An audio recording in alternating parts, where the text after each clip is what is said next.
नमस्कार, मैं नेहा शर्मा आपके साथ और आप देख रहे हैं जस्ट इंडिया। खबरों के प्रायोजक हैं रंज care showroom in Rohtak and Bahadurgarh. Showroom पर आएं, टेस्ट ड्राइव लें और गाड़ी बुक कराएं। Oscar super speciality hospital and trauma centre.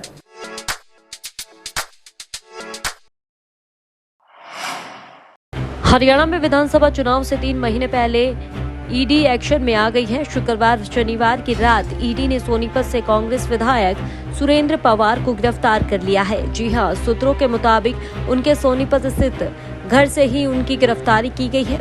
Pawar को गिरफ्तार कर अंबाला ले जाया गया है, जहां उनसे पूछताछ की जा रही है। यहां कोर्ट में पेश कर रिमांड भी लिया जा सकता है। यह मामला अवैध खनन से जुड़ा हुआ बताया जा रहा है। गिरफ्तार किए कांग्रेस एमएलए यमुनानगर के पूर्व इनेलो विधायक दिलबाग सिंह से जुड़ा हुआ था। सुरेंद्र के खिलाफ मनी लॉन्ड्रिंग को लेकर अहम सबूत मिले थे। ईडी ने जो दस्तावेज जब्त किए थे, उन पर वह पवार के जवाब से संतुष्ट नहीं हुई। विधायक सुरेंद्र पवार का हरियाणा के साथ राजस्थान में भी खनन कारोबार है। करीब 7 महीने पहले ईडी की टीम ने उनसे सोनीपत के सेक्टर 15 स्थित आवास पर रेड की थी। खनन कारोबार में करीब 36 घंटे तक जांच हुई थी, जिसके बाद खनन कारोबार में मनी लॉन्ड्रिंग की जांच के लिए टीम ने घर में रखे डॉक्यूमेंट खंगाले थे। अभी 2 दिन पहले ही ईडी ने महेंद्रगढ़ से कांग्रेस एमएलए रावदान सिंह पर रेड की थी। उनके महेंद्रगढ़ और गुरुग्राम समेत 5 शहरों में 15 ठिकानों की जांच की गई थी। यह कार्यवाही 14 घंटे तक चली, जिसके बाद ईडी ने उनके ठिकानों में मिले विभिन्न दस्तावेज, बैंक डिटेल, प्रॉपर्टी से जुड़े कागजात की कॉपी ली थी। जो हालात बदल रहे हैं, अभी फिर हालात मुझे बिल्कुल बदले हुए नज़र आ रहे हैं कि सरकार कांग्रेस की बननी चाहिए, मजबूती हो, मेहनत करें, लेकिन जो हाईकमांड ने कहा कि मिलजुल कर काम करना चाहिए, वो चीज़ मुझे अभी नज़र नहीं आ रही है। कई बातें हैं जो पार्टी के अंदर की हैं, मीडिया में नहीं कही जाती। बातें तो बहुत सी होती हैं और एक दिन की नहीं है, कई दिनों की हैं। तो लेकिन मेहनत करेंगे, सब मिलकर करेंगे मेहनत। ज़मीन पर लोगों की उम्मीदें और हमारे वर्कर की उम्मीद, वर्कर को जब डिवाइड करने का प्रयास किया जाए तो ये अच्छी बात नहीं होती।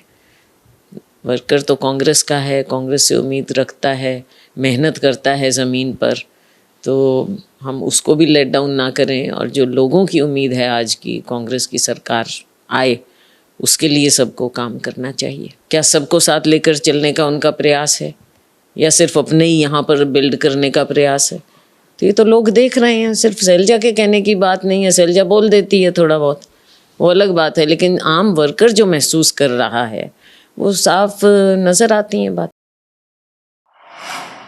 हरियाणा में विधानसभा चुनाव नजदीक आने के साथ ही नेताओं के एक दूसरे पर विवादित बयान सामने आने लगे हैं। बुधवार को जेजेपी के राष्ट्रीय अध्यक्ष अजय चौटाला का एक आपत्तिजनक बयान सामने आया है, जिसमें वह पूर्व सीएम भूपेंद्र सिंह हुड्डा पर टिप्पणी कर रहे हैं।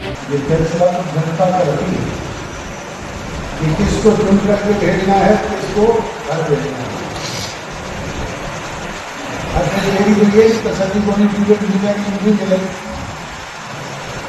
मैंने कोई टिकट नहीं मांग के मैंने ये काम हाईकमान से हमने तो अपने हस्ताक्षर से देनी है। तो न कहीं सोनिया गांधी की धोती उठाएगा, कहीं राहुल का कुर्ता पकड़ेगा, कहीं प्रियंका की चुनी उठाएगा, तो कहीं जयराम मुखार्जी चक्कर उठाएगा, सब जाएगा। हरियाणा के कुख्यात गैंगस्टर ऋषि चुलकाना की शुक्रवार को यहां पीजीआई में मौत हो गई। वह पानीपत जेल में बंद था। जेल में सीने में दर्द के बाद उसे पानीपत सिविल अस्पताल में भर्ती कराया गया था, जहां उसकी गंभीर हालत को देखते हुए डॉक्टरों ने पीजीआई रोहतक में रेफर कर दिया था। चुलकाना पर हत्या, फिरौती समेत करीब 30 आपराधिक केस दर्ज थे। उसने समालखा के पूर्व विधायक भरत सिंह छोकर से भी रंगदारी मांगी थी और जान से मारने की धमकी भी दी थी।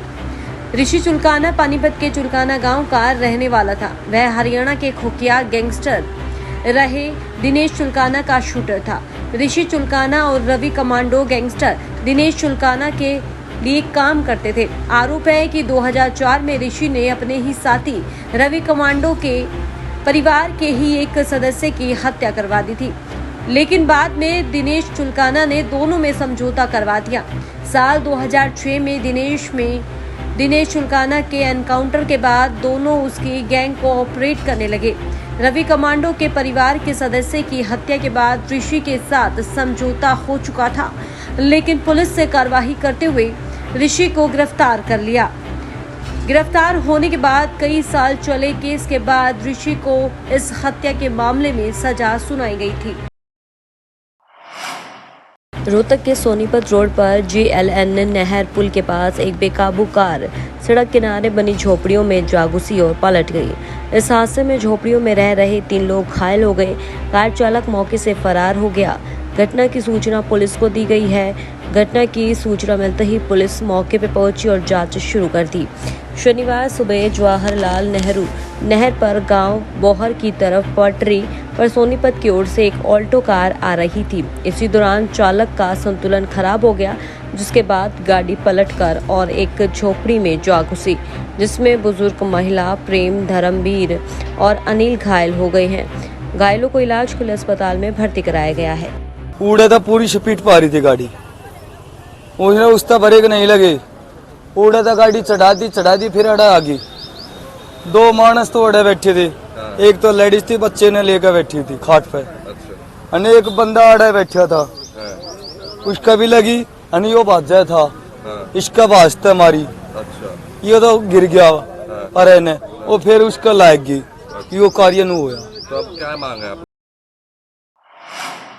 श्री गंगानगर से भाजपा विधायक जयदीप बिहाड़ी के खिलाफ एक डॉक्टर ने किडनैपिंग और मारपीट का मामला दर्ज कराया है। बताया जा रहा है कि विधायक सोशल मीडिया पर की गई टिप्पणी से नाराज थे। शुक्रवार रात 12 बजे के करीब एसपी गौरव यादव ने FIR दर्ज होने की पुष्टि की है।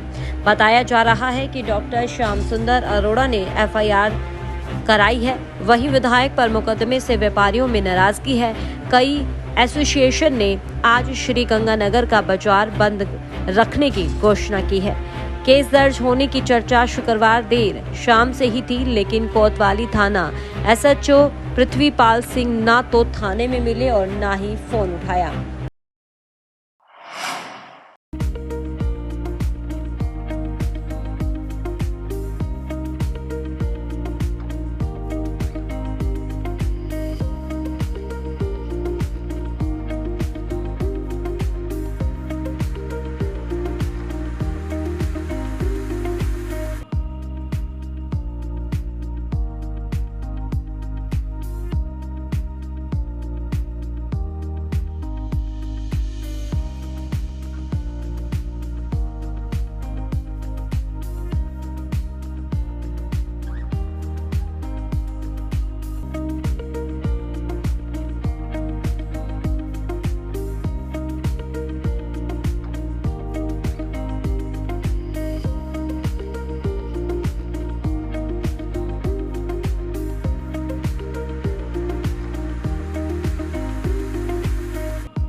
खबरों में फिलहाल इतना ही। देखते रहिए जस्ट इंडिया। नमस्कार।